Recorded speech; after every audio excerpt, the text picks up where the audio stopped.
ॐ अज्ञानतिमिरान्धस्य ज्ञानाञ्जनशलाकया चक्षुरुन्मिलितं येन तस्मै श्रीगुरवे नमः।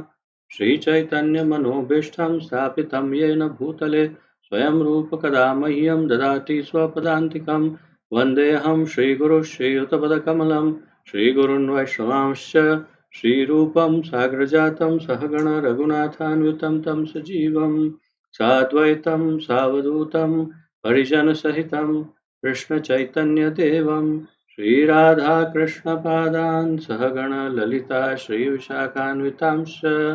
हे कृष्ण करुणा सिन्धो दीनबन्धो जगत्पते गोपेश गोपिकान्त राधाकान्त नमोऽस्तु ते। तप्तकाञ्चन गौराङ्गी राधे वृन्दावनेश्वरी वृषभानुसुते देवी प्रणमामि हरिप्रिये। वाञ्छाकल्पतरुभ्यश्च कृपासिन्धुभ्य एव च पतितानां पावनेभ्यो वैष्णवेभ्यो नमो नमः। अनन्तकोटिवैष्णववृन्द की जय। नमो विष्णुपादाय कृष्णप्रेष्ठाय भूतले श्रीमते जयपताका स्वामिन् इति नामिने। नमो आचार्यपादाय निताय कृपाप्रदायने गौरकथाधामदाय नगरग्रामतारिणे। नमः विष्णुपादाय कृष्णप्रेष्ठाय भूतले श्रीमते भक्तिवेदांत स्वामिन् इति नामिने। नमस्ते सारस्वते देवे गौरवाणी प्रचारिणे निर्विशेष शून्यवादी पाश्चात्य देशतारिणे। जय श्री कृष्ण चैतन्य प्रभु नित्यानंद श्री अद्वैत गदाधर श्रीवासादि गौर भक्त वृंद। हरे कृष्णा कृष्ण कृष्ण हरे हरे हरे राम राम राम हरे हरे। हरे कृष्णा कृष्ण कृष्ण हरे हरे हरे राम राम राम हरे हरे। हरे कृष्णा कृष्ण कृष्ण हरे हरे हरे राम राम राम हरे हरे।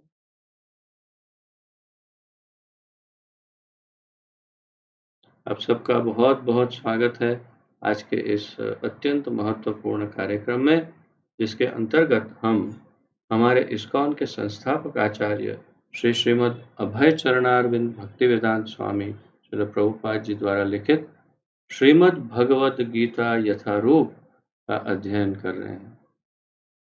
और इस अध्ययन ज्ञान यज्ञ शिविर में हम द्वितीय अध्याय के सबसे महत्वपूर्ण श्लोकों तक पहुंच चुके हैं। आज हम 13वां श्लोक प्रारंभ करेंगे, जो अत्यंत महत्वपूर्ण तथा कंठस्थ करने योग्य श्लोकों में से है। मैं आपको इंगित करता रहूंगा कि कौन से श्लोक कंठस्थ करने योग्य है। वैसे तो कुछ भी अयोग्य जैसा कुछ तो है ही नहीं, परंतु अधिक महत्वपूर्ण क्या है वो मैं आपको इंगित करता रहूंगा। तो आइए जहां से कल विराम लिया था, अर्थात 13वें श्लोक से प्रारंभ करते हैं।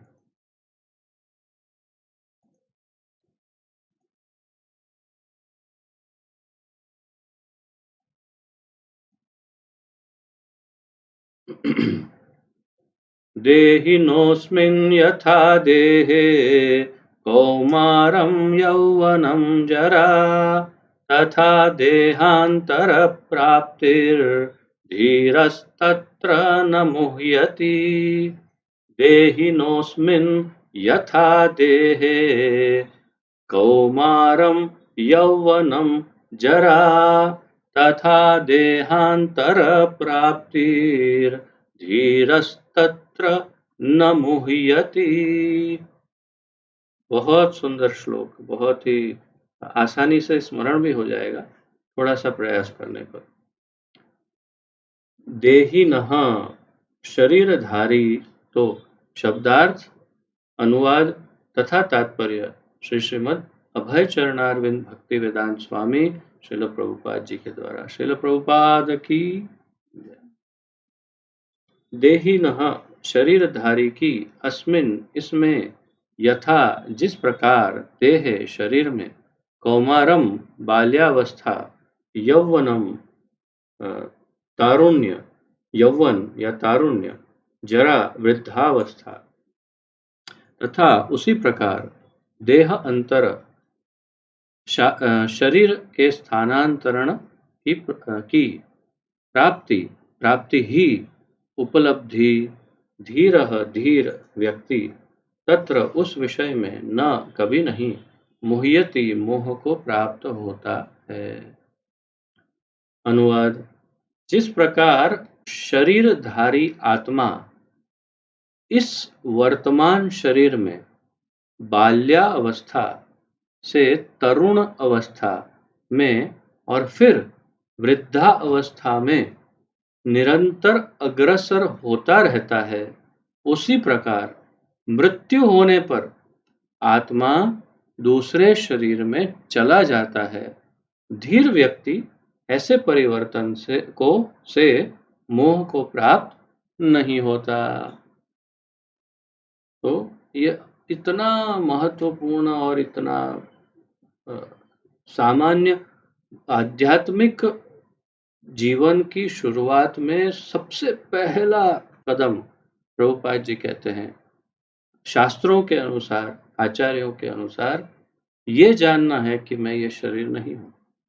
और इस श्लोक में बहुत स्पष्ट रूप से भगवान इस बात को प्रदर्शित करते हैं, हमें इंगित करते हैं कि हम ये शरीर नहीं है और शरीर और आत्मा का संबंध क्या है, कितना संबंध है, क्या संबंध है और किस प्रकार का संबंध है। और फिर उदाहरण देते हैं बहुत सुंदर, देहिनोस्मिन यथा देहे, तो जैसे एक देही और एक है देह और एक है देही। तो देह अर्थात शरीर, देही मतलब शरीर में रहने वाला। तो ये देही जो है वो एक कार का ड्राइवर उसके जैसा है। जैसे प्रभुपाद जी एक उदाहरण देते हैं कि अगर कोई कार ड्राइव कर रहा है और उसका एक्सीडेंट हो जाए तो सामने वाला व्यक्ति जो है उसकी गलती हो तो ये उतर कर नीचे कहेगा कि तुमने मुझे ठोकर क्यों मारी। प्रभुपाद जी कहते हैं कि वो कह सकता है कि मैंने तुमको ठोकर नहीं मारी, मैंने कुछ नहीं किया है। कैसे? मेरी गाड़ी ने तेरी गाड़ी को ठोकर मारी। तुम ये कह रहे हो कि तुम कार हो तो अलग बात है। और प्रभुपाद जी के बहुत वरिष्ठ शिष्य जो बहुत ही अधिक सम्माननीय हैं, जिन्होंने भक्ति शास्त्री की शुरुआत में बहुत ही या फिर विशेष रूप से यहाँ वृंदावन इंस्टीट्यूट को शुरू करने में बहुत जिनका योगदान है बड़ा, ऐसे श्रीमान भूरिजन प्रभु, वे कहते हैं कि इसे अहंकार कहते हैं। अहंकार अर्थात मैं कार हूं, अहम कार। इसीलिए वो कहता है तुमने मुझे ठोकर क्यों मारी। अरे भाई, तुम कार नहीं हो, तुम कार का ड्राइवर हो। और ये कहते हैं अहम कार, मैं ही कार हूं। तो वास्तव में जो हम कहना चाह रहे हैं उस बात को समझने का प्रयास कीजिए कि हम प्रायः हर वस्तु को अपने साथ जोड़ते हैं और अपने आप को इस शरीर से जोड़ते हैं। मैं ये शरीर नहीं, मैं शरीरधारी हूं, मैं देही हूं, देह नहीं हूं। और जैसे बचपन में, बाल्यावस्था में, छोटा सा बच्चा था मैं, तो मेरे पास एक शरीर था। फिर धीरे धीरे ये शरीर परिवर्तन होते होते होते होते तरुण अवस्था तक पहुंचा।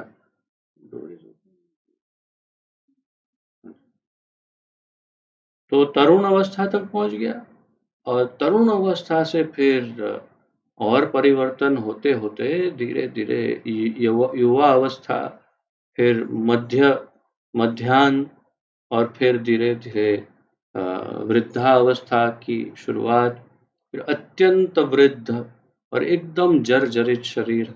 ये सब किसके साथ हो रहा है? एक ही व्यक्ति के साथ हो रहा है। व्यक्ति वही है, जो बचपन में था वो वही व्यक्ति है, जो तरुण अवस्था में, युवा अवस्था में बुढ़ापे में सब में एक ही व्यक्ति है, लेकिन शरीर उसने बदले कि नहीं बदले, इस बात को आप मानते हैं कि नहीं? आप कहेंगे शरीर तो परिवर्तन हुआ, परंतु उसका शरीर संपूर्ण रूप से बदल गया।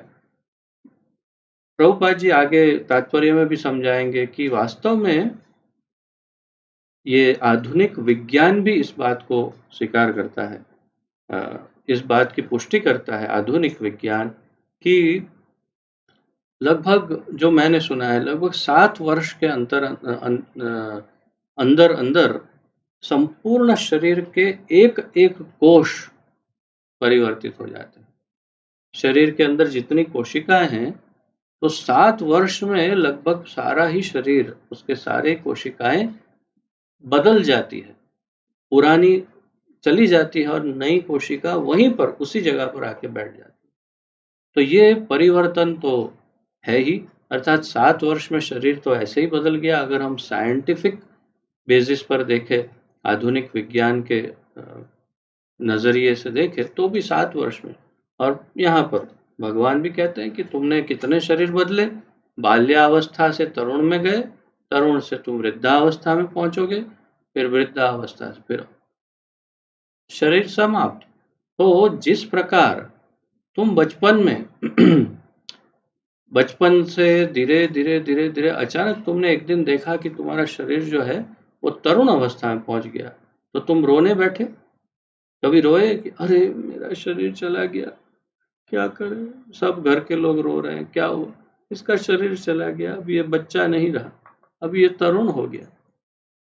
हैप्पी बर्थडे मनाते हैं, केक लगाते, ऊपर कैंडल को मोमबत्ती डाल के जलाकर, फिर अपनी ही फूंक से उसे बुझाकर जूठा करके फिर वो जूठी केक सबको खिलाते हैं। ये करते हैं। कभी रोते हैं देखा, रोने बैठे, अरे ये इसका शरीर चला गया, नहीं, हैप्पी बर्थडे। तो फिर तरुण अवस्था से युवावस्था में पहुंच गया, तो रोने बैठा, ओ मेरा शरीर चला गया, अभी वो शरीर नहीं रहा, कभी नहीं।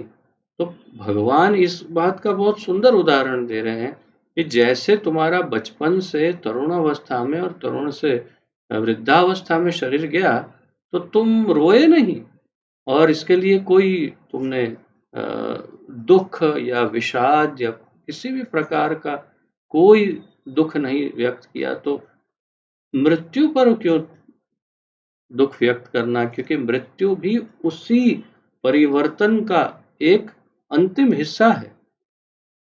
बाल्यावस्था से वृद्धावस्था तक पहुंचे, वृद्धावस्था से शरीर छोड़ दिया, दूसरा शरीर लिया, फिर बाल्यावस्था से फिर युवा अवस्था, वृद्धावस्था, शरीर छोड़ दिया, फिर तीसरा शरीर लिया।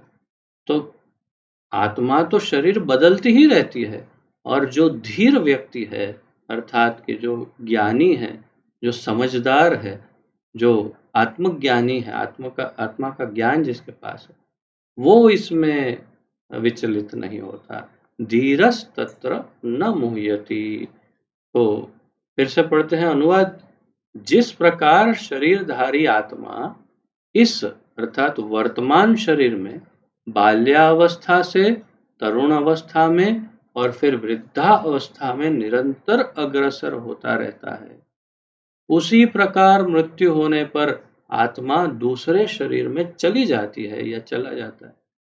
धीर व्यक्ति ऐसे परिवर्तन से मोह को प्राप्त नहीं होता, मोहित नहीं होता और विचलित नहीं होता कि अरे शरीर, प्रायः, और ये स्वाभाविक भी है कि कोई स्वजन अगर शरीर छोड़ दे तो दुख होता ही है, उसमें तो कोई कुछ अयोग्य नहीं है, बिल्कुल योग्य है। परंतु जो दुख है या जो विषाद है, वो विषाद की सीमा होनी चाहिए, अर्थात हमें समझ होनी चाहिए कि जितने भी लोग दिख रहे हैं वो सब के सब उसी लाइन में है, मैं भी उसी लाइन में खड़ा हूँ।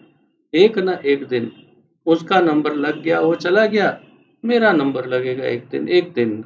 इन सब का लगे, सबके नंबर लगेंगे और सबको जाना है। ये निश्चित है कि सबको जाना है। और कहाँ जाना है? दूसरे शरीर में जाना है। किसी भी प्रकार का दूसरा शरीर, जैसे अपने कर्म उसी प्रकार का दूसरा शरीर प्राप्त करेंगे। और अगर भक्ति की है बहुत सुंदर, तो फिर आध्यात्मिक शरीर प्राप्त करके भगवान के धाम चले जाएंगे। तो उसमें बहुत अधिक, हाँ, हम उनको मिस करते हैं, जिसे अंग्रेजी में कहते हैं कि हम उनको, उनकी कमी हमें महसूस होती है और थोड़ा दुख होता ही है। तो ये स्वाभाविक है और उसमें कोई कुछ अयोग्य नहीं, परंतु ये नहीं कि जैसे कई बार दिखते हैं हम कि जिनको कोई आत्मज्ञान नहीं होता, वो रो रो के बेहोश हो जाते हैं, या तो बीमार पड़ जाते हैं, या बहुत ही, या तो पागलपन हो जाता है कि रो रो करके। और ऐसा ऐसा ना हो, इसीलिए ये ज्ञान परम आवश्यक है। तो धीरस तत्र न मुह्यति, जो धीर है, ज्ञानी है, वो विचलित नहीं होगा। प्रभुपाद जी यहाँ पर तात्पर्य में आगे समझाते हैं, प्रत्येक जीव एक व्यष्टि आत्मा है। व्यष्टि ये शब्द विशेष है हिंदी में। व्यष्टि का अर्थ है एक पर्सनालिटी या एक व्यक्ति या एक पर्सन। तो एक एक व्यक्तित्व है। तो प्रत्येक जीव एक व्यक्ति, ऐसा समझ सकते हैं, व्यक्तित्व या एक व्यष्टि आत्मा है। अर्थात व्यष्टि का अगर हम क्या कहते हैं, विरोधी देखेंगे, विरोधी शब्द, तो समष्टि। समष्टि मतलब सब कुछ मिला हुआ एक साथ, उसे समष्टि कहते हैं, सब एक साथ मिला हुआ। और उसमें से जब एक एक को अलग कर दिया जाए तो उसको व्यष्टि कहते हैं। जैसे उदाहरण उदाहरण कैसे लेंगे? हाँ, जैसे आपको ये कीबोर्ड दिख रहा है, तो इस कीबोर्ड में बहुत सारी कीज है, लगभग 100 के ऊपर होगी, हो सकता है। अब ये एक कीबोर्ड है, ये समष्टि है। इसको मैं खोलकर अलग करके एक एक की को अलग कर दूं और फिर कहूं कि हाँ, एस कहाँ है, ये रहा, डी कहाँ है, ये रहा, ए कहाँ है, ये रहा। तो ये सब अलग अलग अलग हो गया। और जो कैरेक्टर है, जो शब्द अक्षर है, एस, डी, ए, बी, वो सारे एक एक अक्षर व्यक्तिगत रूप से एक एक अक्षर की एक एक की है।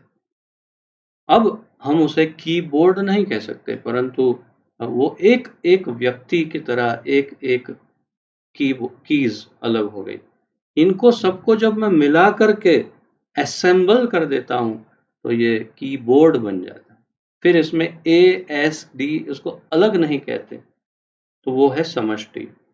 तो यहाँ पर इस बात की का स्पष्टीकरण कर रहे हैं प्रभुपाद जी कि हम सब जीवात्मा व्यष्टि अर्थात सेपरेट हैं, बिल्कुल अलग है एक दूसरे से। ऐसा नहीं कि सारे जीवात्मा एक है, अर्थात एक ही वो गुच्छा या एक बॉल या एक मिट्टी का, और उसमें से एक एक एक ऐसा नहीं। हमेशा हमेशा हमेशा के लिए हम सब अलग अलग व्यक्तित्व ही है। तो आत्मा व्यष्टि अर्थात एक अलग व्यक्तित्व है। हर एक आत्मा, प्रत्येक आत्मा, वह प्रतिक्षण अपना शरीर बदलता रहता है। प्रभुपाद जी कहते हैं, कभी बालक के रूप में, कभी युवा, तथा कभी वृद्ध पुरुष के रूप में। तो भी आत्मा वही रहता है, उसमें कोई परिवर्तन नहीं होता। आत्मा तो वही रहता है, शरीर बदल रहा है, निरंतर निरंतर बदल रहा है। कल मेरे शायद मेरे ख्याल से यहाँ 70-80 और यहाँ लगभग 65 सफेद बाल होंगे कल। आज 2-2 बढ़ गए, परिवर्तन हो रहा है सतत, और 15 दिन के बाद देखेंगे तो और 6-7 सफेद बाल बढ़ सकते हैं। परिवर्तन हो रहा है, निरंतर परिवर्तन हमारे सबके शरीर में हो रहा है, परंतु हम में कोई परिवर्तन नहीं हो रहा। मुझ में कोई परिवर्तन नहीं हो रहा है, ना हो सकता। मुझ में कोई परिवर्तन नहीं हो रहा है, क्या अर्थ? मैं जीवात्मा हूँ, एक देही हूँ, और मुझ में कोई परिवर्तन नहीं होता, परंतु मेरे देह में निरंतर परिवर्तन होता है। जैसे भगवान यहाँ कहते हैं, कभी बालक के रूप में, कभी युवा, तथा कभी वृद्ध पुरुष के रूप में, तो भी आत्मा वही रहता है, उसमें कोई परिवर्तन नहीं होता। अर्थात आत्मा मुझ में, मैं आत्मा हूँ, मैंने ये शरीर पहना है, मुझ में कोई परिवर्तन नहीं होता। यह व्यष्टि आत्मा मृत्यु होने पर अंततोगत्वा एक शरीर बदलकर दूसरे शरीर में देहांतरण कर जाता है, और चूंकि अगले जन्म में इसको शरीर मिलना अवश्यम भावी है, चाहे वह शरीर आध्यात्मिक हो या भौतिक। वो प्रभुपाद जी कहते हैं कि जब बुढ़ापा आ जाएगा तो फिर मृत्यु निश्चित है। जब मृत्यु होगी तो क्या होगा? बस ये शरीर बिल्कुल बेकार है, उसको छोड़ दिया, और जो उपयुक्त शरीर हो, जिसमें आगे का कार्य किया जा सकता है, वैसा शरीर ले लेंगे।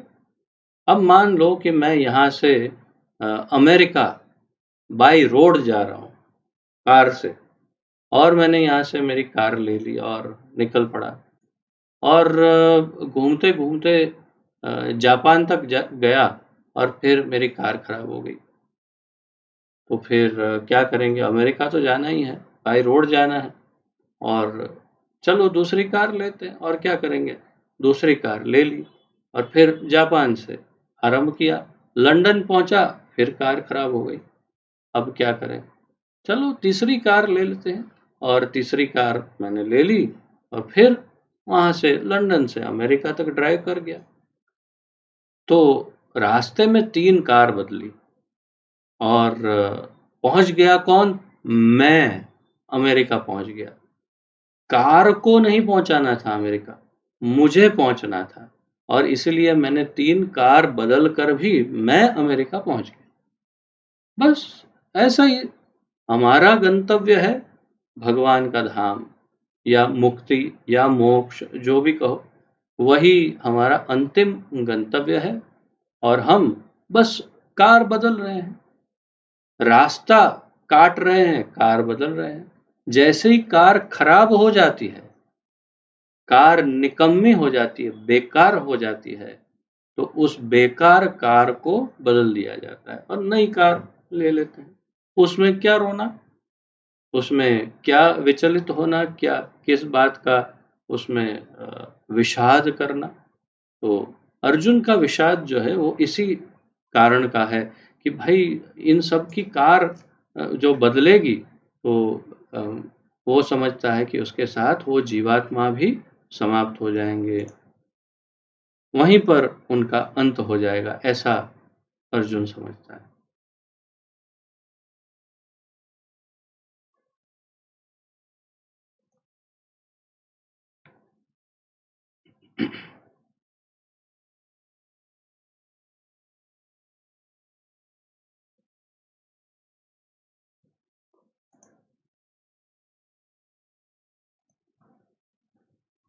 तो उसी प्रकार जिस प्रकार एक व्यक्ति कार को बदलने पर वो शोक नहीं करता, उसी प्रकार एक ज्ञानी समझता है कि मेरा रास्ता जो है वो योग के लिए है, अर्थात कि भगवान से मिलन के लिए है, और उस रास्ते में मुझे शोक करने का कोई कारण नहीं।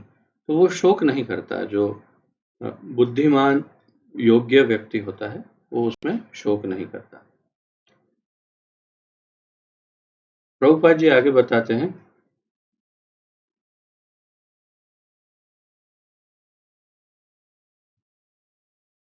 प्रत्येक जीव एक क्षमा करें,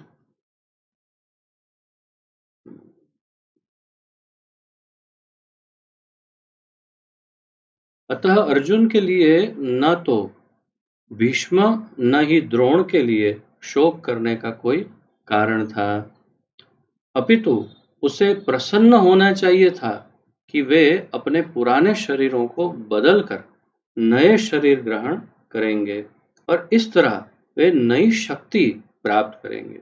ये कहना बहुत प्रभुपाद जी ने कहा है, परंतु कोई बाहर वाला व्यक्ति बहुत आसानी से ये कह सकता है, परंतु जिस परिवार की बात हो वो इसे कभी इतने आसानी से स्वीकार नहीं कर सकता है। ये इतना आसान नहीं, सरल नहीं। अपने दादा, अपने गुरुदेव, प्रिय गुरुदेव तथा अपने परिवार के प्रियजनों के चले जाने पर कोई, जैसे प्रभुपाद जी यहाँ कह रहे हैं कि उसे अपितु उसे प्रसन्न होना चाहिए था, तो वो प्रसन्न हो हम कि अरे वाह, अच्छा हुआ चले गए, क्यों, अब शरीर बदलेंगे और नया शरीर लेंगे, पुराना छोड़ दिया। वास्तव में ऐसा होना चाहिए, वास्तव में ऐसा होना चाहिए, परंतु ऐसा होता नहीं। और इसीलिए प्रभुपाद जी कह रहे हैं कि अर्जुन को वास्तव में शोक नहीं करना चाहिए था, उसको आनंद करना चाहिए था कि चलो अच्छा है, इनका शरीर अब इनका शरीर अब बदल जाएगा, ये नया शरीर ले लेंगे जो ज़्यादा उपयुक्त शरीर होगा। इस प्रकार उनको उसका जो दुख है, शोक है, उसको उसे त्याग देना चाहिए था, ऐसा प्रभुपाद जी का मत है। अब आगे, ऐसे शरीर परिवर्तन से जीवन में कई कर्म के, क्षमा करें, जीवन में किए कर्म के अनुसार नाना प्रकार के सुखोपभोग या कष्टों का लेखा हो जाता है।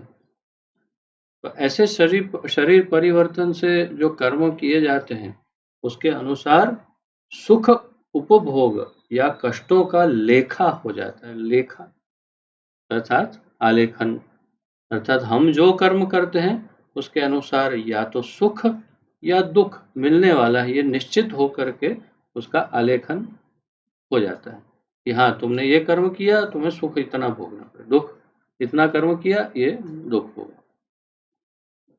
जैसे राजा नृग की कथा भागवत में है, वो बहुत बड़े दानवीर थे, लाखों गाय देते थे दान में ब्राह्मणों को। एक बार एक ब्राह्मण को कुछ निश्चित नंबर की गाय दी और फिर दूसरे ब्राह्मण को भी उतनी गाय दी। ये इस ब्राह्मण को जो दी थी उसमें से एक गाय चल करके दूसरे ब्राह्मण के दल में चली गई।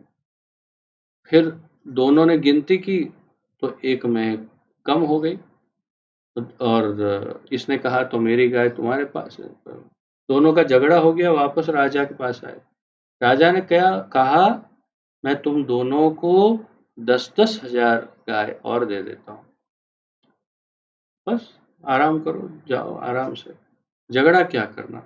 बोले नहीं, तुम्हारा दोष है, तुमने गिनती ठीक नहीं की या फिर तुमने रक्षा नहीं की गायों की, और मेरी एक गाय उसके पास चली गई। ये दोनों ब्राह्मणों ने जितनी गाय थी वो सब वापस लौटा दी। ये नहीं कि 10,000 लेके घर चले जाते, जो दी थी वो भी सब लौटा दी और नाराज होकर के चले गए। जब राजा की मृत्यु हुई तो चित्रगुप्त ने सब देखा यम के दरबार में। यमराज ने कहा एक प्रॉब्लम है, एक एक तुम्हारा एक गड़बड़ हो गई है, बाकी तो इतने पुण्य कर्म किए हैं कि तुम्हें हजारों वर्ष स्वर्ग में भोग मिलेगा, परंतु एक गड़बड़ हो गई है, तो फिर थोड़ा सा तो क्या करेंगे भाई। तो कहा कि उसमें तुम्हें एक बड़ी बड़ी वाली छिपकली, बहुत बड़ी साइज की जो होती है, घो जिसे बोलते हैं, तो वो बन करके तुमको किसी कुएं में रहना है।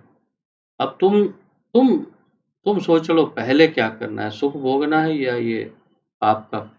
मेरा तात्पर्य कथा से नहीं है, मेरा तात्पर्य ये है कि एक छोटी सी गलती और उनको पाप भोगना, इतना पाप कि उनको एक बड़ी वाली वो छिपकली सा बन करके एक कुएं में कई वर्ष तक रहने का उनको फल भोगना पड़ा। सिर्फ इतनी गलती कि दो ब्राह्मण नाराज हो गए और उनको मना नहीं पाए, तो इतना करने पर भी वे उनको इतना पाप। फिर एक ऋषि थे और उनका कुछ बचपन में उन्होंने, बहुत छोटे बच्चे थे तब उन्होंने एक कीड़े को कांटे से ऐसा उसको नोक, कांटे से उसके अंदर वो कांटा घुसा करके उस कीड़े को थोड़ा सा कष्ट दे करके उसे मार दिया। वो यम के दरबार में गए और यमराज ने कहा कि आपको थोड़ा, आपसे पाप हो गया, आपको ये फल भोगना पड़ेगा ये। तो वो बहुत क्रोधित हो गए। उन्होंने कहा कि तुम योग्य नहीं हो तुमको न्याय करना नहीं आता है तुम इतनी बड़ी न्यायाधीश की सीट पर बैठे हो लेकिन तुम्हें समझ नहीं है। यमराज ने कहा जो बुक्स में लिखा है, लॉ बुक्स में, वही मैं बता रहा हूँ, मैं कुछ अपने पॉकेट से नहीं बना रहा। लेकिन वो ऋषि माने नहीं उन्होंने कहा कि तुम तो वास्तव में एक शूद्र के समान हो, इसलिए तुम्हें शूद्र बन करके पृथ्वी पर रहना चाहिए। और उसने, ऋषि ने श्राप दे दिया। तो यमराज को फिर विदुर बन करके आना पड़ा। और बात वही है कि एक छोटी सी गलती, वो भी ऐसे बचपन में कि जो जिसमें कोई ज्ञान नहीं होता, उन्होंने कीड़े को कांटा चुभो दिया और बहुत भयानक कष्ट, उनको सूली पे चढ़ना पड़ा। ऐसा ऐसा कुछ। तो तात्पर्य यह है कि गहनो कर्मणा गति ही, कर्म की गति जो है अत्यंत गहन है, अर्थात बहुत कॉम्प्लिकेटेड है और बहुत भारी है।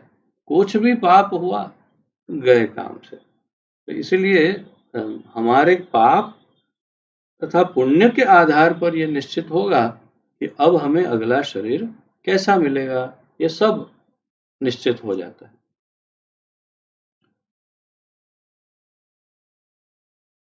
ऐसे शरीर परिवर्तन से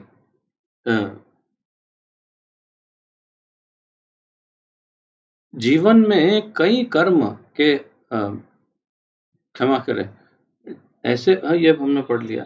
तो चूंकि भीष्म व द्रोण साधु पुरुष थे, इसलिए अगले जन्म में उन्हें आध्यात्मिक शरीर प्राप्त होंगे, नहीं तो कम से कम उन्हें स्वर्ग में भोग करने के अनुरूप शरीर तो प्राप्त होंगे ही। अतः दोनों ही दशाओं में शोक का कोई कारण नहीं था। और प्रभुपाद जी एक और कारण दे रहे हैं कि वास्तव में तो ये भीष्म और द्रोण साधु पुरुष थे और कोई विशेष पाप कुछ नहीं किया था उन्होंने जीवन में, इसलिए अगले जन्म में उन्हें आध्यात्मिक शरीर मिल सकते हैं। भीष्म को तो स्वाभाविक है, वो तो महाजन है, 12 महाजनों में से एक है और ठाकुर जी को सामने देखते देखते देखते शरीर त्याग कर दिया, तो कहाँ जाएंगे, ठाकुर जी के ही धाम में जाएंगे। परंतु द्रोण को भी अगर मान लो कि भक्त नहीं, तो भी साधु पुरुष है और उनके पुण्य कर्मों के कारण कम से कम स्वर्ग में तो जाएंगे ही। तो फिर रोने की क्या बात है, ये बूढ़े बूढ़े शरीर चले जाएंगे और फिर उनको कोई अच्छा शरीर, या तो आध्यात्मिक शरीर या तो फिर उन्हें क्या कहते हैं, स्वर्ग के अनुरूप शरीर तो मिलेगा। जिस मनुष्य को व्यष्टि आत्मा, परमात्मा तथा भौतिक और आध्यात्मिक प्रकृति का पूर्ण ज्ञान होता है, वह धीर कहलाता है। ऐसा मनुष्य कभी भी शरीर परिवर्तन द्वारा ठगा नहीं जाता। तो धीर किसे कहते हैं, इस प्रश्न का उत्तर प्रभुपाद जी दे रहे कि जिस मनुष्य को व्यष्टि आत्मा अर्थात एक एक आत्मा तथा परमात्मा तथा भौतिक और आध्यात्मिक प्रकृति का पूर्ण ज्ञान होता है। दोनों दो प्रकृति का ज्ञान बता रहे हैं। तो आप लोग नोट्स लिख रहे हैं, तो आत्मज्ञान, परमात्मा ज्ञान और भौतिक तथा आध्यात्मिक प्रकृति का ज्ञान, और वो भी पूर्ण होता है, वह धीर कहलाता है। धीर किसे कहते हैं, उसका उत्तर बहुत ही स्पष्ट रूप से प्रभुपाद जी दे रहे हैं। आप इसको अलग से एकदम लिख करके स्पष्ट करिएगा, ताकि कभी भविष्य में इसका रेफरेंस ले सकते हैं कि जिसे आत्मज्ञान हो, जिसे परमात्मा ज्ञान हो और भौतिक प्रकृति का ज्ञान हो और आध्यात्मिक प्रकृति का ज्ञान हो, ये चार को अलग कर देते हैं। तो भौतिक प्रकृति का ज्ञान अर्थात इस माया और इस भौतिक प्रकृति, और आध्यात्मिक प्रकृति का ज्ञान हम लोगों ने अभी अभी जो कुछ थोड़े दिनों पूर्व हमने बहुत सारे महत्वपूर्ण ग्रंथों का सम्मिलित अध्ययन किया, ब्रह्म संहिता आदि, और हमने आध्यात्मिक प्रकृति का ज्ञान उसमें प्राप्त किया कि आध्यात्मिक चित जगत, चिद आकाश, या जो भगवान की अंतरंगा शक्ति का जो जगत है, जो दिव्य जगत है, जो भगवान की अंतरंगा शक्ति के द्वारा निर्मित है, या जिसे हम योग माया शक्ति कहते हैं, उनसे जो निर्मित है, उस आध्यात्मिक जगत के विषय में हमने ज्ञान प्राप्त किया। तो ये भी ज्ञान महत्वपूर्ण है प्रभुपाद जी के अनुसार, अर्थात आध्यात्मिक प्रकृति, भौतिक प्रकृति, परमात्मा और आत्मा, ये चारों ज्ञान जिसके पास हो, वो भी पूर्ण ज्ञान, उसे ही धीर कहते हैं, ऐसे प्रभुपाद जी कह रहे हैं। ऐसा मनुष्य कभी भी शरीर परिवर्तन द्वारा ठगा नहीं जाता। अगर शरीर परिवर्तन हो जाए उसका या किसी का, तो वो उसमें शोक मग्न नहीं हो जाता। दुख अवश्य हो सकता है कोई अपना जाए तो, परंतु स्पष्ट है हृदय में एकदम कि इसमें क्या रोना है, ये तो मात्र एक परिवर्तन ही है केवल। उसी प्रकार के जैसे एक बच्चा युवा अवस्था में चला गया तो रोने नहीं बैठा कोई और न शोक किया, उसी प्रकार इसमें भी शोक का कोई कारण नहीं, क्योंकि यह भी एक मात्र परिवर्तन है।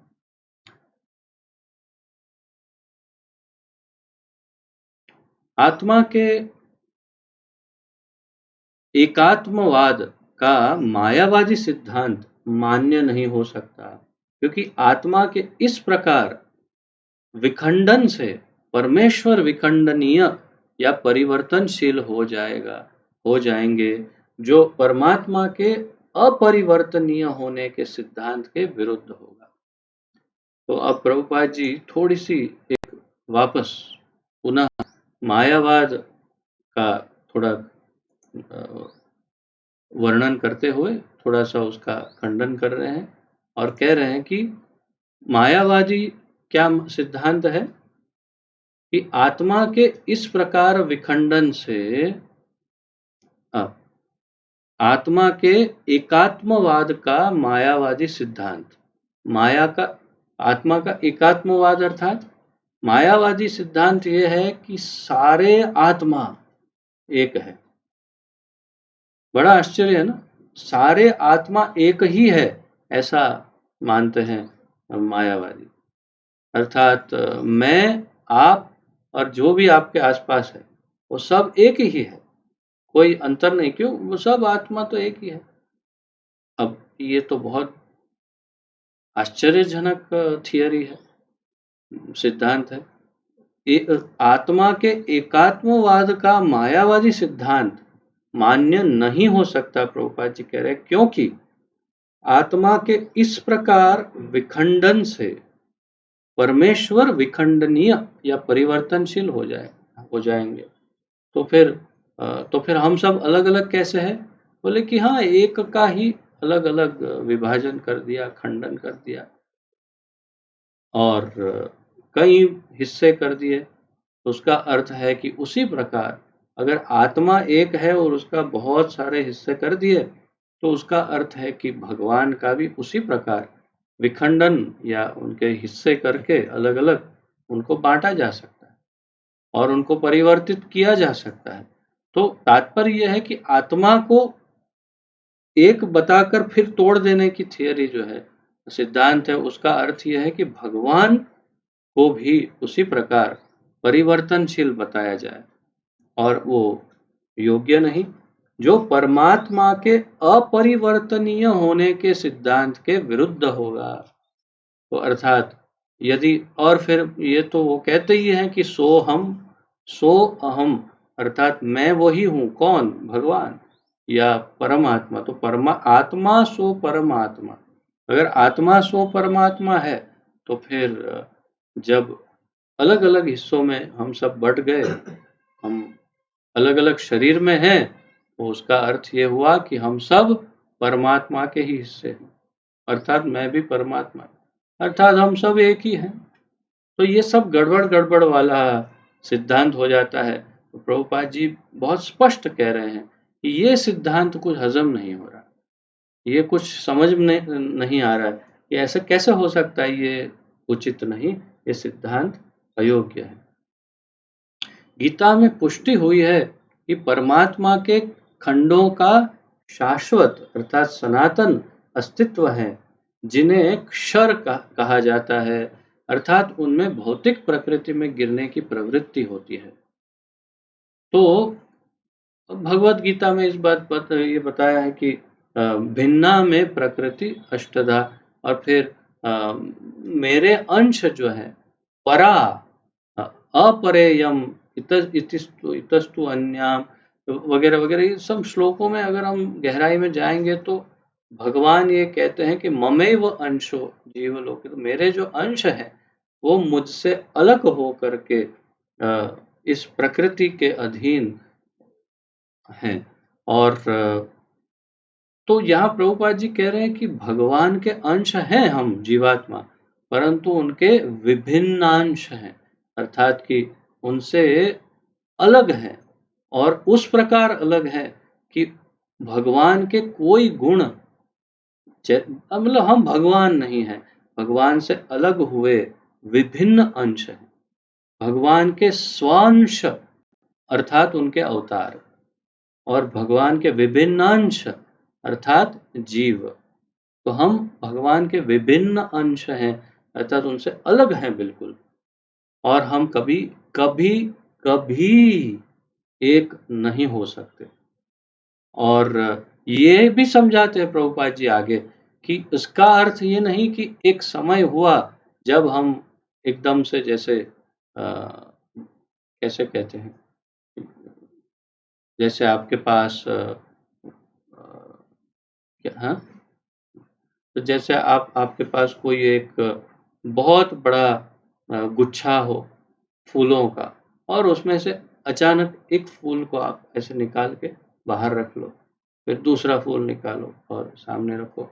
तो ऐसी कोई प्रक्रिया नहीं कि हम भगवान से एक एक करके बाहर निकले। हर हर समय पहले से और हमेशा के लिए हम अलग ही थे, परंतु फिर भी हम भगवान के अंश हैं। तो ये थोड़ा सा ये ज्ञान प्रभुपाद जी के शब्दों से हम समझ पाएंगे। तो आइए समझते हैं क्या कहना चाहते हैं। गीता में पुष्टि हुई है कि परमात्मा के खंडों का शाश्वत सनातन अस्तित्व है, जिन्हें क्षर कहा जाता है, अर्थात उनमें भौतिक प्रकृति में गिरने की प्रवृत्ति होती है। कौन? हम सब की जीवात्माओं की भौतिक प्रकृति में गिरने की प्रवृत्ति होती है, तो हम सब इस प्रकृति में हमेशा बंध जाते हैं जीव। ये भिन्न अंश खंड नित्य भिन्न रहते हैं, तो हमें भिन्न विभिन्न अंश या भिन्न अंश कहे जाते हैं हम, और हम नित्य भिन्न रहते हैं, अर्थात हमेशा हमेशा के लिए अलग ही रहते हैं। यहाँ तक कि मुक्ति के बाद भी व्यष्टि आत्मा जैसे का तैसा भिन्न अंश बना रहता है। तो प्रभुपाद जी मोक्ष की बात कर रहे हैं यहाँ पर, जिसे हम सायुज्य मुक्ति कहते हैं, और ज्ञानी ध्यानी जो है ये सब उसे मोक्ष कहते हैं, और ये कहते हैं कि हम भगवान में एक हो जाएंगे, मिल जाएंगे। परंतु प्रभुपाद जी इस बात को स्पष्ट कर रहे हैं कि ऐसा कुछ नहीं होगा। जैसे आपने एक जल का बड़ा बर्तन है, उसमें जल भरा हुआ है, और उसमें एक अंजलि भर जल हाथ में लिया और उसमें डाला, फिर आप नहीं बता सकते कि आपने जो हाथ से जल डाला है वो कहाँ गया, संभव ही नहीं है मिल पाना, वो मिक्स हो गया। इस तरह से मिक्स नहीं होंगे। मोक्ष ऐसा मिक्सिंग नहीं है। इस बात को स्पष्ट कर रहे हैं प्रभुपाद जी कि, और जैसे जो दूसरा उदाहरण कि एक हरा तोता हरे पेड़ के अंदर जाके बैठ जाता है और हमें दिखता नहीं, कहाँ गया तोता, तोता पेड़ बन गया। अरे वाह, कहाँ है, तो कहीं डाली पे तो उगा होगा, कहीं तो पत्ता बना होगा, और एक पत्थर मारो और वो उड़ के बाहर निकल जाता। ओ, पेड़ तोता बन गया। पहले तोता पेड़ बना था, पेड़ तोता बन के उड़ गया। ऐसा नहीं है, वो तोता तोता ही रहता है, हरा है इसलिए पेड़ में मिक्स हो गया, दिखता नहीं।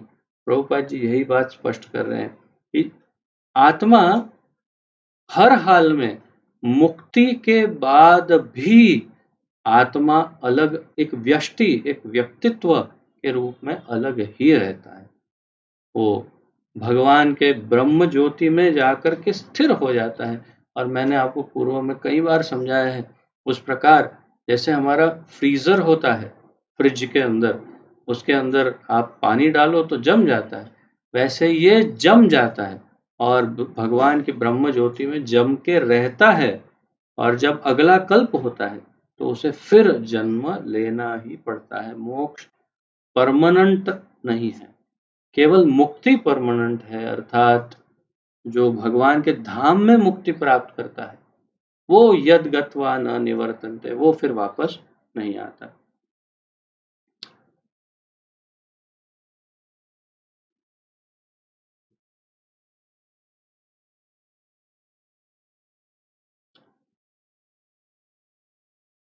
किंतु एक बार मुक्त होने पर वह श्री भगवान के साथ सच्चिदानंद रूप में रहता है। जैसे अभी अभी मैं निवेदन कर रहा था, मुक्त हो गया, भगवान के धाम में चला गया, तो सच्चिदानंद स्वरूप धारण करके, अर्थात अपना मूल स्वरूप में दिव्य देह के साथ हमेशा हमेशा के लिए भगवान के धाम में रहता है। परमात्मा पर प्रतिबिंबवाद का सिद्धांत व्यवहृत किया जा सकता है, जो प्रत्येक शरीर में विद्यमान रहता है।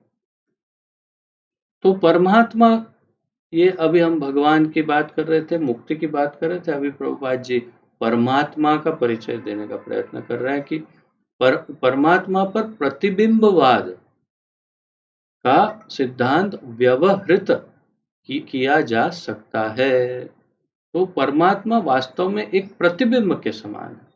किस प्रकार, तो जैसे एक चंद्रमा हो और 50 जल के घड़े भरे हुए हैं, और फिर वही चंद्रमा 50 घड़ों में आपको एक समान दिखता है, जल से भरे हुए घड़ों में।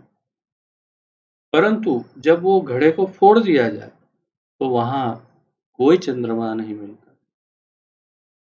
तो कुछ उसी प्रकार, ये एक उदाहरण है जो शास्त्रों में दिया है कि कुछ इसी प्रकार परमात्मा सर्वव्यापी सबके हृदय में बैठे, परंतु वे एक प्रतिबिंब की तरह है, भगवान के प्रतिबिंब की तरह। तो इसीलिए प्रभुपाद जी कहते हैं कि उन पर प्रतिबिंबवाद का सिद्धांत व्यवहृत किया जा सकता है, जो प्रत्येक शरीर में विद्यमान रहते हैं। वह व्यष्टि जीव से भिन्न होते हैं। परमात्मा एक व्यष्टि जीव से भिन्न है, अलग है। अर्थात एक जीव और एक परमात्मा, दो एक ही शरीर में रहते हैं। जब आकाश का प्रतिबिंब जल में पड़ता है तो प्रतिबिंब में सूर्य, चंद्र तथा तारे सभी कुछ रहता है। तारों की तुलना जीवों से तथा सूर्य या चंद्र की परमेश्वर से की जा सकती है। इसे एक और कहते हैं घट आकाश, पट आकाश। संस्कृत में घटाकाश, पटाकाश कहते हैं। तो ये क्या कह रहे हैं कि यहाँ पर जब आकाश का प्रतिबिंब जल में पड़ता है तो प्रतिबिंब में सूर्य, चंद्र तथा तारे सब कुछ रहता है। तारों की तुलना जीवों से तथा सूर्य या चंद्र की परमेश्वर से की जा सकती है। तो हमने जैसे एक घड़ा है, जमीन पर है, धरती पे है और पानी भरा हुआ है, और ऊपर से चंद्र का प्रतिबिंब उसमें पड़ रहा है और तारों का भी प्रतिबिंब पड़ रहा है। तो उसका अर्थ ये हुआ कि उसमें एक तारा और एक चंद्र दोनों दिखाई दे रहे हैं। तो तारे को जीवात्मा और चंद्र को परमात्मा रूप में लिया। घड़ा फोड़ दिया तो न चंद्र है, न तारे हैं, न सूर्य है, न कुछ है, आकाश है, कुछ दिखता नहीं। बस उसी प्रकार ये शरीर एक घड़े के समान है। घट आकाश, पट आकाश, इसको अगर फोड़ दिया, ये शरीर अगर समाप्त हो गया तो न परमात्मा रहेगा न आत्मा रहेगा, दोनों अपने अपने गंतव्य में चले जाएंगे। परंतु अभी दोनों इस शरीर में हैं। तो ऐसे कुछ उदाहरण से प्रभुपाद जी समझा रहे हैं। व्यष्टि अंश आत्मा को अर्जुन के रूप में और परमात्मा को श्री भगवान के रूप में प्रदर्शित किया जाता है। जैसा कि चतुर्थ अध्याय में के प्रारंभ में स्पष्ट है, चौथे अध्याय के प्रारंभ में ये सब आएगा। वे एक ही स्तर पर नहीं होते। भगवान और जीव दोनों एक स्तर पर नहीं होते। यदि अर्जुन कृष्ण के समान स्तर पर हो और कृष्ण अर्जुन से श्रेष्ठतर न हो तो उनमें उपदेशक तथा उपदिष्ट का संबंध अर्थहीन होगा।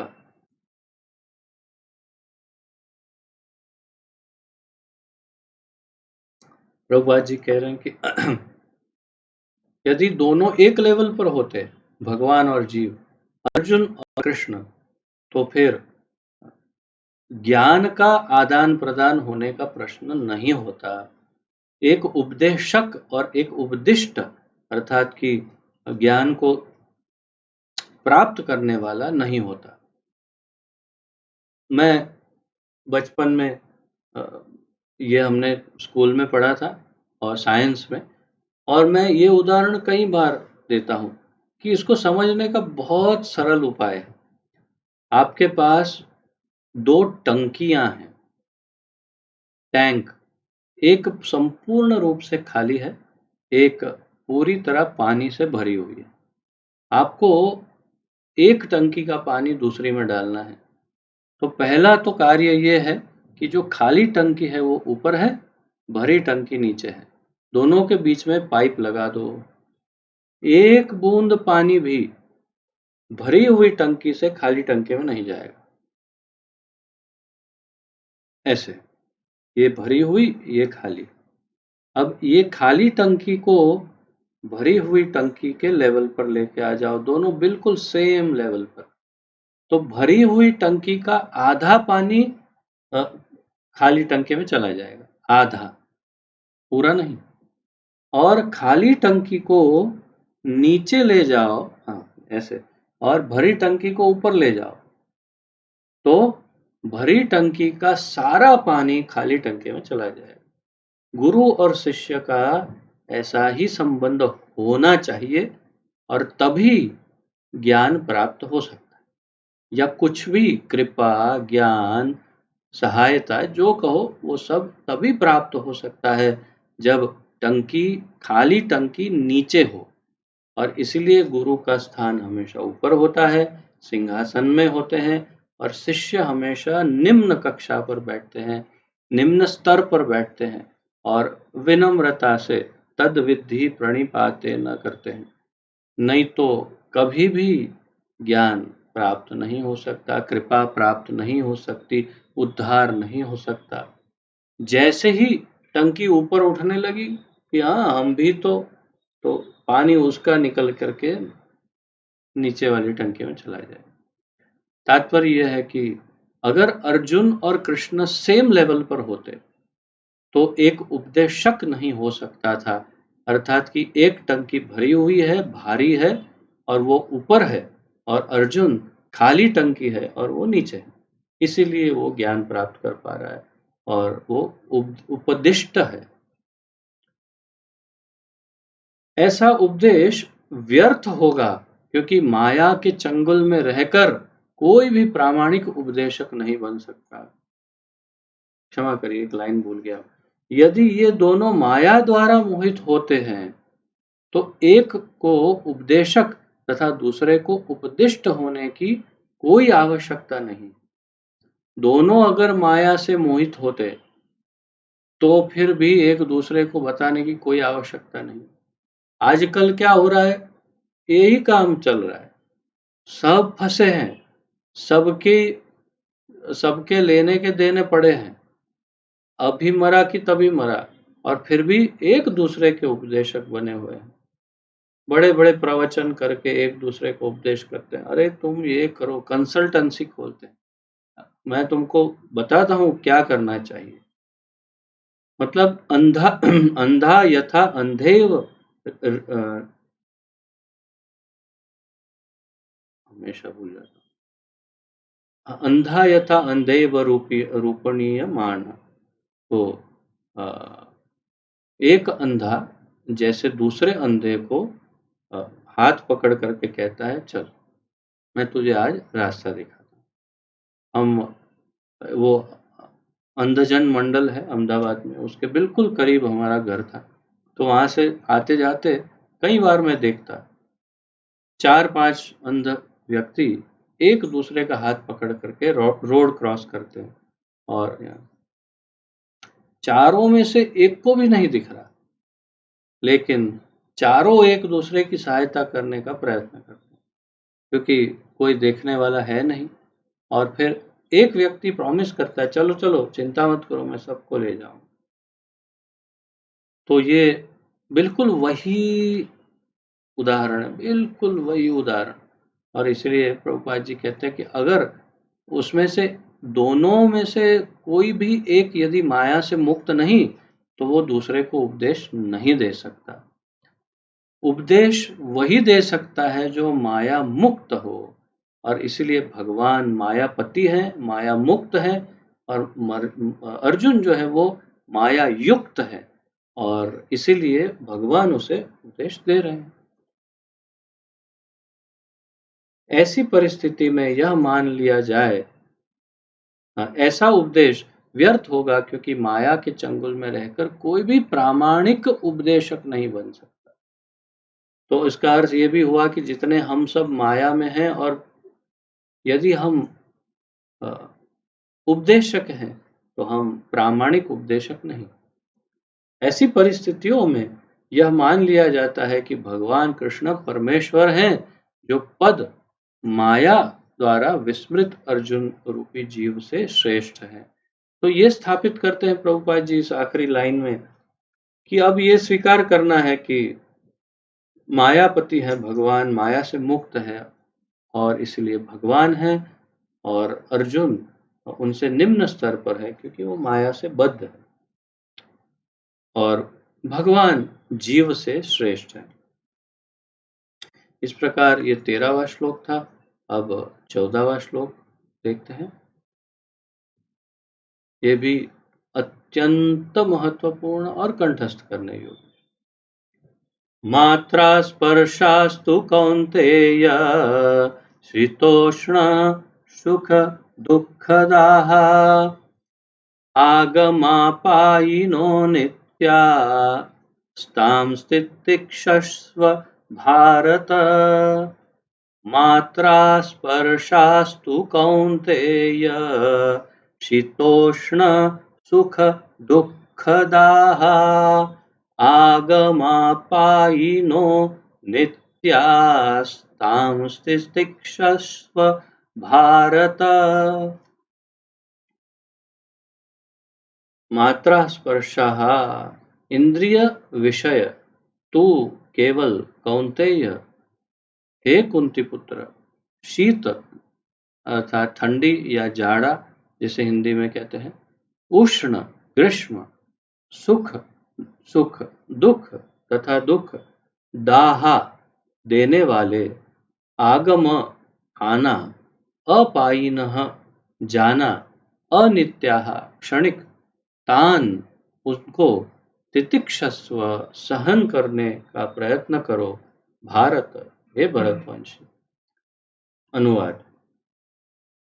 हे कुंती पुत्र, सुख तथा दुख का क्षणिक उदय तथा काल क्रम में उनका अंतर्धान होना सर्दी तथा गर्मी की ऋतुओं के आने जाने के समान है। हे भरतवंशी, वे इंद्रिय बोध से उत्पन्न होते हैं और मनुष्य को चाहिए कि अविचल भाव से उनको सहन करना सीखे। फिर से देखते हैं, दो प्रकार से अर्जुन को दो नाम से एक ही जगह पर एक ही श्लोक में दो नाम से उसको उद्देशित किया। शुरुआत की हे कुंती पुत्र कौन्तेय कहा और अंत में कहा भारत। तो ये प्रभुपाद जी तात्पर्य में अच्छे से समझाएंगे, परंतु यहाँ पर यदि हम अनुवाद देखते तो हे कुंती पुत्र, सुख तथा दुख का क्षणिक उदय तथा काल क्रम में उनका अंतर्धान होना, अर्थात कभी सुख आया कभी दुख आया, कभी दुख आया कभी सुख आया, कभी सुख कभी दुख, आया गया आया गया आया गया, कोई रुका नहीं, न दुख रुका न सुख रुका। हम क्या करना चाहते हैं? सुख को रोकना चाहते हैं और दुख को भगाना चाहते हैं, परंतु ये नियम नहीं है, ये प्रकृति के नियम के विरुद्ध है, धरती के नियमों के विरुद्ध है। यहाँ पर ऐसा कोई नियम नहीं कि सुख रह जाएगा दुख चला जाएगा, नहीं होगा, परंतु हम प्रयास वही करते रहते, लेकिन भगवान कहते हैं ऐसा प्रयास छोड़ दे। प्रयास क्यों कर रहा है? जब काल क्रम में सुख का समय आएगा तो सुख आएगा, दुख का समय आएगा तो दुख आएगा, और वो क्षणिक उदय तथा काल क्रम में उनका अंतर्धान होना तो क्षणिक उदय है। कुछ क्षणों के लिए जैसे ऐसा लगता है, कुछ क्षणों के लिए सुख आया और कुछ क्षणों के लिए दुख, फिर सुख फिर दुख आता रहता है, जाता रहता है। तो काल क्रम में उनका अंतर्धान होना सर्दी तथा गर्मी की ऋतुओं के आने जाने के समान है। तो उदाहरण भगवान किसका दे रहे हैं? जैसे हम यहाँ पर, मैं आज ही सोच रहा था, यहाँ इतनी गर्मी है, हमें वो एयर कूलर वो करना पड़ता है, पूरा दिन चलता है कूलर, केवल क्लास के टाइम आवाज करता है इसलिए बंद करते हैं। गर्मी बहुत पड़ रही है, यहाँ पर कूलर चलाते हैं। ये वही स्थान है जहां पर अभी कुछ 3-4 महीने, चलो 5 में 3 महीने पहले, केवल 3 महीने पहले फरवरी में, मार्च तक में इतनी ठंडी थी कि दरवाजा नहीं खोल सकते, हीटर चल रहा था पीछे, इस प्रकार। तो कितना मैं सोच रहा था कि कितना परिवर्तन, एक ही स्थान है और इतना। तो सर्दियां गर्मी, सर्दी गर्मी, सर्दी गर्मी आती है जाती है। उसी प्रकार भगवान कहते हैं कि जैसे सर्दी और गर्मी आते हैं और जाते हैं और ठहरते नहीं, रुकते नहीं, वैसे सुख और दुख आते जाते हैं, रुकते नहीं। और फिर कहते हैं हे भरतवंशी। तो आपको बताया था मैंने कि भरत, राजा भरत, तो भरतवंशी कहकर पुकारा और कहते हैं हे भरतवंशी, इंद्रिय बोध से उत्पन्न होते हैं। हाँ, क्षमा करिए, वे इंद्रिय बोध से उत्पन्न होते हैं। क्या? सुख और दुख। कैसे उत्पन्न होते हैं? इंद्रिय बोध से उत्पन्न होते हैं। और मनुष्य को चाहिए कि अविचल भाव से उनको सहन करना सीखे। एक ही रास्ता है। आपको अगर लगता हो कि भगवान बोलना आरंभ किए हैं, सुख और दुख की बात कर रहे हैं, तो शायद ये फॉर्मूला बताएंगे कैसे सुख डबल किया जाए और दुख को जीरो किया जाए। एक ही फॉर्मूला है भगवान के पास, उसको सहन करना सीखो, वो चेंज नहीं होगा, जो है वही है। सुख आएगा, रहेगा, जाएगा, दुख आएगा, रहेगा, जाएगा, परिवर्तन।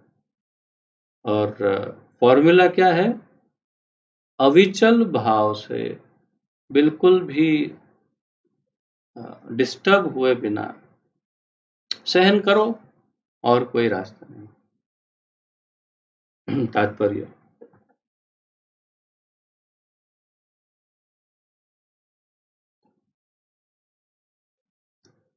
कर्तव्य निर्वाह करते हुए मनुष्य को सुख तथा दुख के क्षणिक आने जाने को सहन करने का अभ्यास करना चाहिए। जो कर्तव्य पालन कर रहे हैं उनको अपने सुख और दुख के आने जाने को सहन करने का अभ्यास करना चाहिए। वैदिक आदेश अनुसार मनुष्य को माघ अर्थात जनवरी फरवरी के मास में भी प्रातः काल स्नान करना चाहिए। उस समय अत्यधिक ठंड पड़ती है। प्रभुपाद जी कहते हैं उस ठंडी में भी सुबह स्नान करना चाहिए। प्रभुपाद जी ने जो कहा यहाँ लिखा तो नहीं कि ठंडे पानी से, परंतु कहते थे कि ठंडे पानी से स्नान करें। किंतु जो धार्मिक नियमों का पालन करने वाला है वह स्नान करने में तनिक भी झिझकता नहीं है। और वो किसकी बात कर रहे जानते हैं? वो अपनी स्वयं की बात कर रहे हैं। क्यों? क्योंकि जब वे यहाँ रहते थे वृंदावन में, तो कहते हैं कि सुबह 4 बजे उठकर ठंडे से ठंडे पानी को लेकर के वे स्नान करते थे। ये अत्यंत आश्चर्यजनक है, बल्कि शरीर में बड़े बड़ी हानि हो सकती इतना ज़्यादा ठंडा पानी, परंतु एक योगी जो है उसे कोई हानि नहीं होती, उससे लाभ मिलता है और वो ऐसी योग साधना कर सकता है, परंतु गुरु के मार्गदर्शन के अनुसार करना चाहिए। नहीं तो पता चला प्रभु जी ने बोला ठंडे पानी स्नान करो, नहाए निमोनिया हो गया, फिर बोला प्रभु जी तो मेरा नाम मत लेना।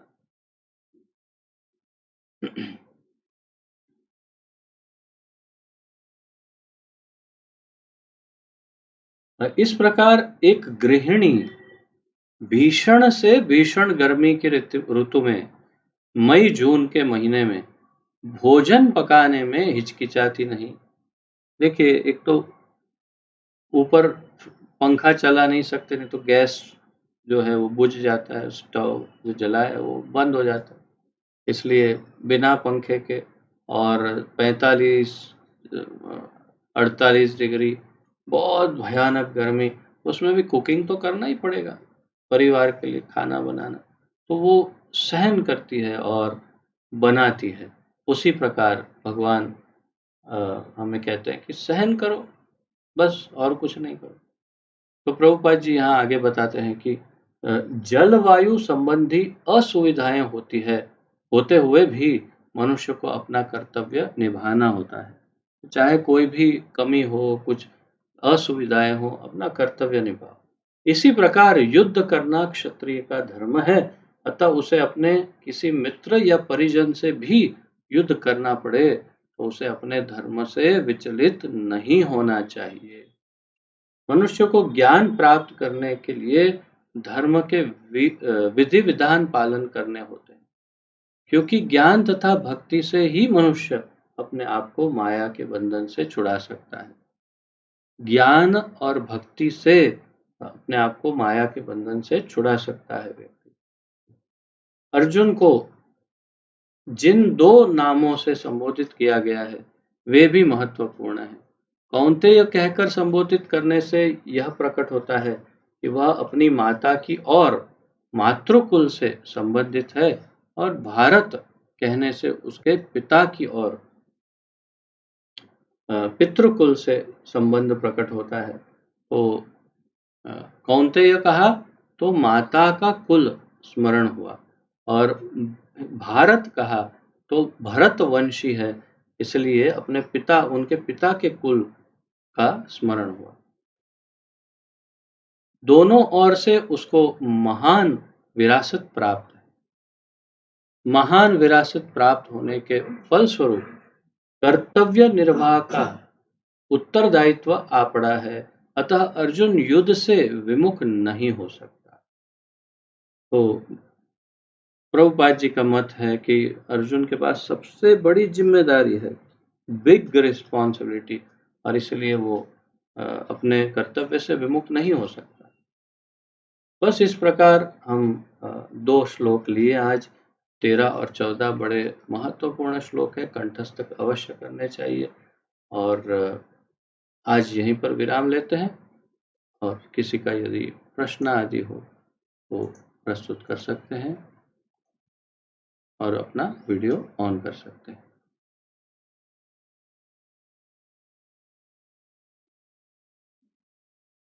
तो हम थोड़ा समराइज करें इसको, अर्थात इसका सार क्या था आज जो हमने पढ़ाई की उसका, कि जीवात्मा जो है वो देह से अलग है, शरीर से अलग है, और कर्मों के अनुसार शरीर बदलती रहती है। और जैसे एक ही शरीर में तीन चार पांच अवस्थाएं बदलती है और उससे हम विचलित नहीं होते, वैसे शरीर बदल जाता है, विचलित होने का कोई कारण नहीं। ये सब देखा हमने। और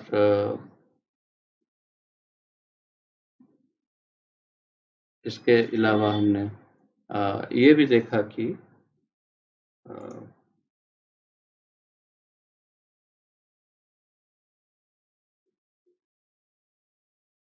हाँ, सुख और दुख ये दोनों सर्दी और गर्मी की तरह आते जाते हैं। उससे विचलित नहीं होकर के एक धीर व्यक्ति की तरह उसे सहन करना चाहिए, ऐसा भगवान का मत है। तो ये 2 मुख्य पॉइंट थे आज की चर्चा में। किसी का यदि प्रश्न आदि ना हो तो फिर विराम लेते हैं। किसी का प्रश्न है?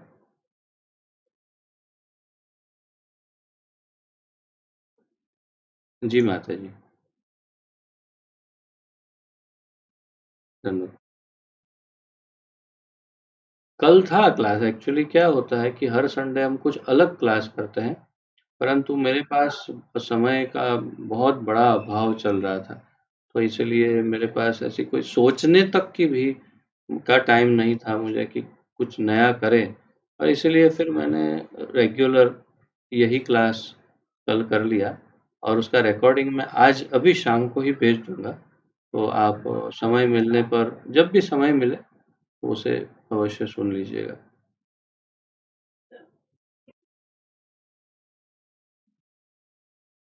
हुँ।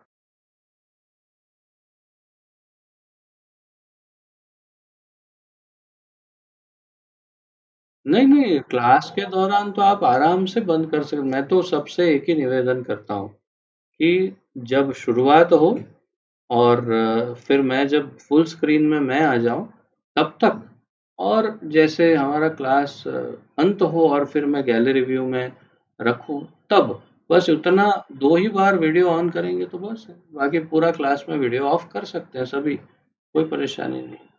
अगर वीडियो ऑन रखते हैं तो मैं यहाँ आपको देख सकता हूँ, उतना ही है, परंतु ऐसा कुछ नहीं। आप बिल्कुल निश्चिंत होकर जो अनुकूल हो वैसे ही अटेंड कीजिए। आप बस रहिए, आप रहती है तो हमारा हमारी अभिवृद्धि होती है, पुष्टि होती है। अन्यथा तो आप हमारे लिए बहुत महत्वपूर्ण हैं। आप आए वही महत्वपूर्ण है।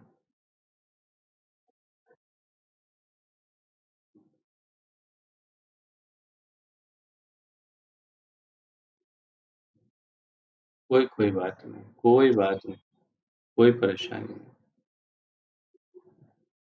हरे कृष्ण। किसी और का कोई प्रश्न आदि?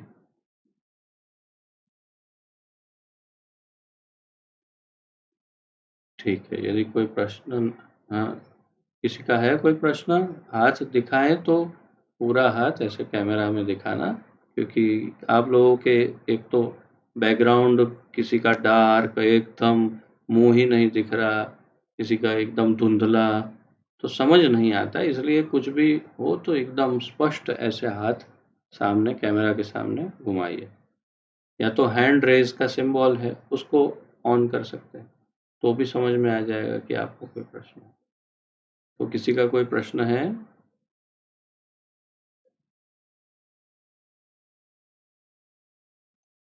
निताई प्रभु ने हाथ ऐसे लगाया कि लग रहा है कि कांच साफ कर रहे हैं।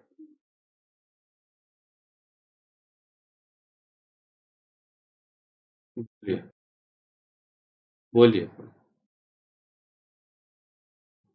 जय।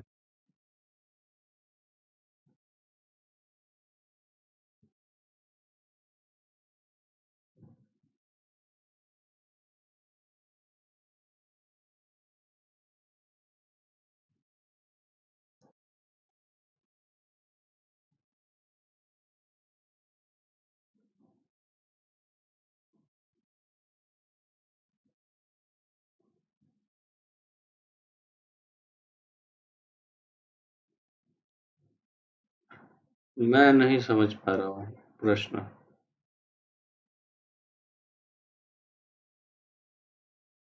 प्रश्न समझ में नहीं आ रहा है, क्या पूछना चाहते हो? किसी को समझ में आया? क्या पूछा उन्होंने? अब तो म्यूट भी कर लिया उन्होंने।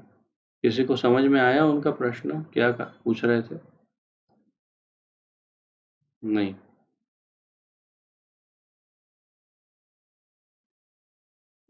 ठीक है, फिर कभी चर्चा करेंगे।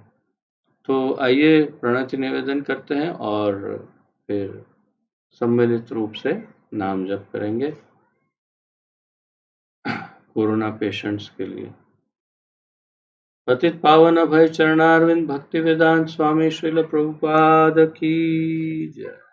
पतित पावन गुरुदेव की जय। निताय गौर प्रेमानंदे। हरि हरि बोल। आप सब के चरणों में दंडवत प्रणाम, और आप सबका बहुत बहुत बहुत धन्यवाद। हरे कृष्ण।